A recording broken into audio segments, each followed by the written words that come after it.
So, you are millennial. You crave freedom in as many aspects as you can. However, you still may work that 9 to 5 and hate yourself a little bit. You are millennial and you would like to express yourself freely.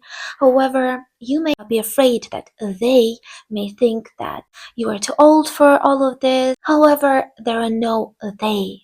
It's been always you. So, as a fellow millennial, I would like to talk what's actually wrong with us, why is it wrong with us, and most importantly, what can we do to make our life easier, better, and overall feel happier. I'm Vicky, and this is my first English speaking video, so sorry. There's going to be another Vicky who is going to make a little keychain that can be used as a little bag, and you'll be able to see it in the end of this video. So what's actually wrong with us? Based on my observations, we are that interesting generation that knows exactly what we don't want to become. However, we don't know who we actually want to be. So we were seeing our boomer parents who would come after work tired and they would be watching TV and have the weekends planned ahead, like, I don't know, a year ahead. Quite often, let's be honest, it was a happy marriage and it gave us the idea of being the adult whom we do not want to become. So we knew we don't want to be that. However, what do we want to be? Where is the role model in our life? That brings us to the problem number 2, which is the pressure of saving the world. I am now watching the old movies, and it brought me to the idea that in our childhood, we weirdly had all these one hero focused movies, Die Hard or the original Gladiator, even like The Fifth Element. Still, it required one specific person to complete the picture and save the world. So it may have given us subconsciously the idea of the purpose in life being something so grandiose, so extreme that it's like saving the world. And of course, it adds the pressure. So what do we have at this very moment is we don't know who we want to be, and the example that we may see is actually so out of touch, is so extreme that it puts a huge pressure on us. I mean, sounds marvelous, isn't it? Number 3, we want to live outside the box, not realizing that the box does not even exist. So as mentioned, I've started a marathon of old movies and I've watched The Clueless, Mean Girls for the first time. I've rewatched Legally Blonde. It brought up the memory in my head that actually when we grew up, there already had been certain diversity. There were different underground movements or subcultures. However, they were also pretty strict in their expression. There were rappers, punks, popular girls, nerds. If you wanted to be, let's say, a rapper or a punk, you should have chosen the side and also you should have hated another side. If you want to argue that the teens nowadays also try to put themselves into certain categories like quadrobbers. Till nowadays, I would say that we don't have subcultures, we instead have aesthetics, which is a totally different thing. So you can go, and I have seen it myself, how young people do it. You can go to a hardcore concert and then to a techno party and then to a classic music. That's more of an aesthetic. It's more of a way to express yourself. We, on the contrary, we're trying to develop our whole identity around certain notion. It was very specific, and moreover, we again should have hated another group. It was in our time when geniuses of Silicon Valley become millionaires. We have witnessed young guys in garages of their father make the history. So many opportunities started arising during our time. So many opportunities, but we're so overwhelmed to choose that quite often we choose nothing, which is also a choice of a kind, you know.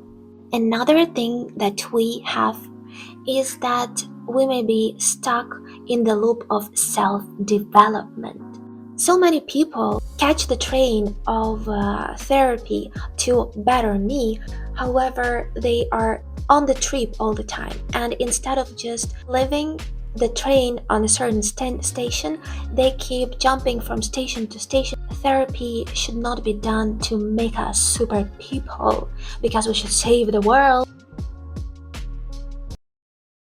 What do we do? It's very important to ask ourselves questions. Sometimes the very question is the problem, like we just ask ourselves wrong questions. How do I know what is my purpose in life? The question give us the idea that the purpose is something grandiose, extreme. It should be something big, even if not saving the world. I mean, at least like building a house or helping the people on a bigger level, being somebody. We may have a wrong idea of what life actually is. And life actually is one single thing, which is the freaking moment of now. It's the moment of now when the eternity, the past, the future, all possible configurations of whatsoever collapse. What do we do in the moment of now with the moment of now if we want to get this big, huge purpose in our life? We miss it. Not even take the moment of now, which is life itself, for granted. We just dismiss it. There actually can be two ways of achieving something. So, one way is if you know for sure, some people even know it from childhood, whom they actually want to be, what they actually want to do. I want to be an artist, I want to be a doctor. Or there's another path. Person who does in every moment of time, they do what they feel like doing. They do what they really want to do, like to do. So my question to you is, will that second person also achieve their goal? Yes, so I believe that it may be the case with majority of us. Here's one technique I would like to advise you. A great technique to find yourself in the moment of now, and more than that, to actually see the miracle of life. For this technique, you should switch on all of your five senses. What you can see around you. Seeing what you are seeing, what do I smell? Then what can I hear?